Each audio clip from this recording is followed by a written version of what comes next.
ऐ लोगो, अल्लाह से डरो, क्योंकि तुम अनकरीब इस जहां से उठा लिए जाओगे। सारी इज्जत, शोहरत, दौलत तुम यहीं छोड़कर जाओगे। अगर कुछ साथ होगा तो वो सिर्फ तुम्हारे नेक अमाल होंगे। बिस्मिल्लाहिर्रहमानिर्रहीम। अस्सलाम वालेकुम इस्लामिक टीचर के प्यारे दोस्तों, मेरी बहनों और मेरे प्यारे भाइयों, आज एक अफसोसनाक खबर आपके साथ शेयर करने जा रहे हैं जो शायद आपने भी सुनी होगी। यह अफसोसनाक खबर लता मंगेशकर के इंतकाल के हवाले से है, जिन्होंने मौसीकी की दुनिया में एक नाम कमाया और पूरी दुनिया उनके नाम से वाकिफ है। कहते हैं कि 92 साल की उम्र गुजारने के बाद उन्होंने इस दारे फानी को खैर बात कहा है।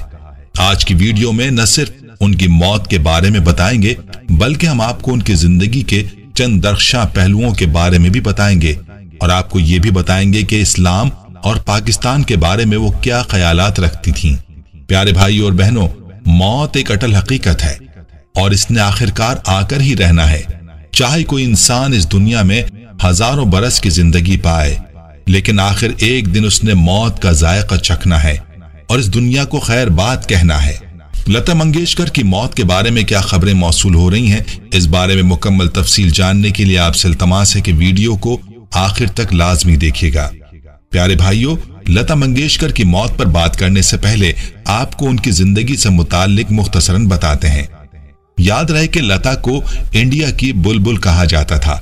लता मंगेशकर ने 1942 में 13 साल की उम्र में पहला गाना रिकॉर्ड करवाया था। वो तकरीबन 70 बरस गुलकारी से मुंसलिक रहीं। उन्होंने मुख्तलिफ जबानों में 30,000 से जायद गाने गाए। लता मंगेशकर ने हिंदी के अलावा मराठी, बंगाली में भी गाने गाए। उनका ताल्लुक एक मौसीकार घराने से था। उन्होंने गुलकारी के अलावा कुछ फिल्मों के लिए मौसीकी भी तरतीब दी। 1929 में पैदा होने वाली लता मंगेशकर 5 बहन भाइयों में सबसे बड़ी थीं। उनके वालिद का नाम पंडित दीनत मंगेशकर था, जो मौसीकार थे, और इन्हीं से लता मंगेशकर ने मौसीकी की तालीम भी हासिल की थी। लता मंगेशकर 13 साल की थीं जब उनके वालिद का इंतकाल हुआ और इस उम्र में लता मंगेशकर ने गुलकारी का आगाज किया। 1945 में लता मंगेशकर ने फिल्म महल के गाने गाए, जो सुपरहिट हुए। उसमें मधुबाला ने अदाकारी की थी। उसके बाद लता मंगेशकर ने मुड़कर नहीं देखा और मुसलसल आगे बढ़ती गईं। बेजू बावरा, मदर इंडिया और मुगल आजम जैसी फिल्मों के लिए गाया, जबकि बरसात और श्री 420 के लिए भी प्लेबैक सिंगिंग की। कुछ अरसे बाद उन्होंने बेहतरीन खातून प्लेबैक सिंगर का अवार्ड जीता। फिल्म परिचे, कोरा कागज और लेकिन के लिए भी उनको 3 कौमी अवार्ड से नवाजा गया। उन्होंने पाकीज़ा, अभिमान, अमर प्रेम, आंधी, सिलसिला, चांदनी, सागर, दिल वाले दुल्हनिया ले जाएंगे समेत बेशुमार फिल्मों के लिए हजारों गाने गाए। मौसीकी की दुनिया में राज करने वाली लता मंगेशकर ने अपने लाखों नहीं बल्कि करोड़ों मद्दाहों को सोगवार छोड़ दिया है। फन गुलकारी के जरिए भारतीय फिल्म नगरी पर तवील अरसे राज करने वाली भारतीय लेजेंडरी गुलकारा लता मंगेशकर 6 फरवरी को भारतीय वक्त के मुताबिक 8:15 बजे के करीब इस दारे फानी से चल बसी। मीडिया रिपोर्ट्स के मुताबिक लता मंगेशकर को 8 जनवरी को कोरोना वायरस और नमूने की तशखीस पर अस्पताल में दाखिल किया गया था, जहां हालत बिगड़ने पर उन्हें वेंटिलेटर पर मुंतकिल किया गया। 26 जनवरी को उनकी हालत में बेहतरी पर वेंटिलेटर से हटा दिया गया था, जिसके बाद वो आईसीयू में थी। हालत दोबारा बिगड़ने पर उन्हें वेंटिलेटर पर फिर मुंतकिल कर दिया गया था। कहा जाता है कि ब्रीच कैंडी हॉस्पिटल से ताल्लुक रखने वाले एसोसिएट प्रोफेसर डॉक्टर प्रीत समदानी पिछले कई बरस से लता मंगेशकर की देखभाल कर रहे थे। भारतीय मीडिया के मुताबिक लता मंगेशकर के मुतादिद आज़ा ने काम करना छोड़ दिया था और यूं लता मंगेशकर ने अपनी जिंदगी की सांसें ब्रीच कैंडी अस्पताल में मुकम्मल की और इसी अस्पताल में दम तोड़ गईं। लता मंगेशकर चूंकि फन गायकी में एक लेजेंडरी की हैसियत रखती हैं, यही वजह है कि भारतीय हुकूमत ने 2 दिन के शोक का ऐलान किया है। भारतीय मीडिया के मुताबिक लता मंगेशकर के इंतकाल पर भारत में 2 रोजा कौमी शोक का ऐलान किया गया है और भारतीय मीडिया का कहना है कि लता मंगेशकर की याद में भारतीय परचम 2 दिन तक सरनिगू रहेगा।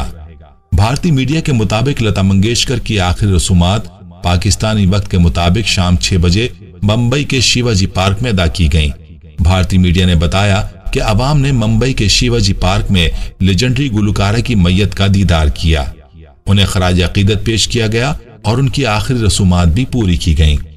प्यारे भाइयों, आप ये जानकर हैरान होंगे कि सुरों की मलिका लता मंगेशकर पाकिस्तानी गुलकारा मलिका तरन्नुम मैडम नूरजहां की बहुत बड़ी मद्दाह थीं। पाक भारत सरहद पर दोनों लेजेंडर्स की मुलाकात के भी खूब चर्चे रहे। लता मंगेशकर और मलिका तरन्नुम नूरजहां की दोस्ती के चर्चे सरहद के दोनों अतराफ रहे। जहां सारी दुनिया लता जी की दीवानी थी, वहीं वो खुद मलिका तरन्नुम नूरजहां की मद्दाह थीं। तकसीम हिंद के बाद दोनों की मुलाकात नोमिन्स लैंड यानी वाहगा बॉर्डर पर हुई। कहा जाता है कि नूरजहां लता के लिए लाहौर से मिठाई और बिरयानी लाई थीं। लता मंगेशकर के साथ उनकी बहनें आशा और मीना भी थीं।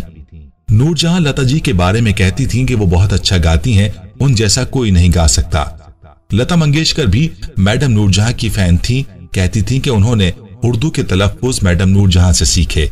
सुरों की मलिका लता मंगेशकर बहुत से पाकिस्तानी फनकारों से भी बहुत मुतासिर थीं। कहती थीं कि मेहदी हसन के गले में भगवान बोलता है।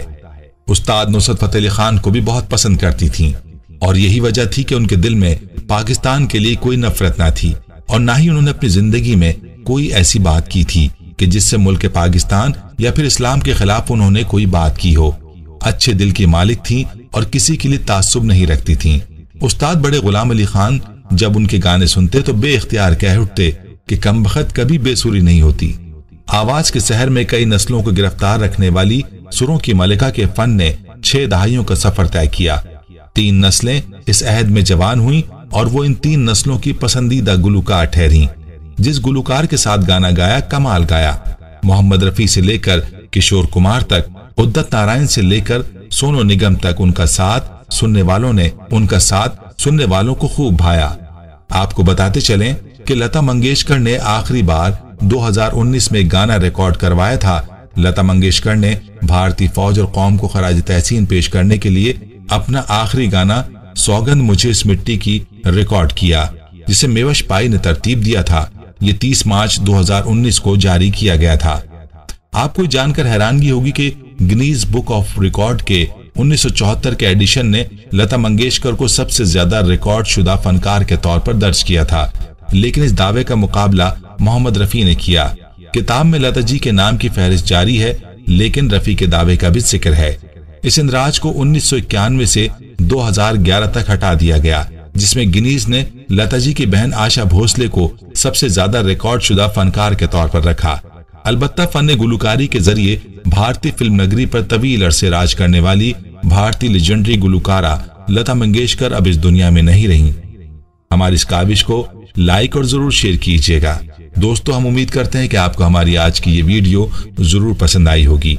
अगर आपको हमारी आज की ये वीडियो पसंद आई है तो आपसे गुजारिश करते हैं कि आप हमारे चैनल इस्लामिक टीचर को जरूर सब्सक्राइब कर लें और साथ ही लगे बेल के बटन को भी प्रेस कर लें, ताकि आपके पास हमारी आने वाली मजीद मालूमाती वीडियोस का नोटिफिकेशन बर वक्त मिलता रहे। सब्सक्राइब के साथ साथ हमारी वीडियोस को लाइक भी करें और अपनी कीमती राय का इजहार कमेंट्स में जरूर करें। कमेंट्स में आप अपने सवालात भी हम तक पहुंचा सकते हैं। अल्लाह ताला आपको अपने हिफ्ज़-ओ-अमान में रखे। आमीन।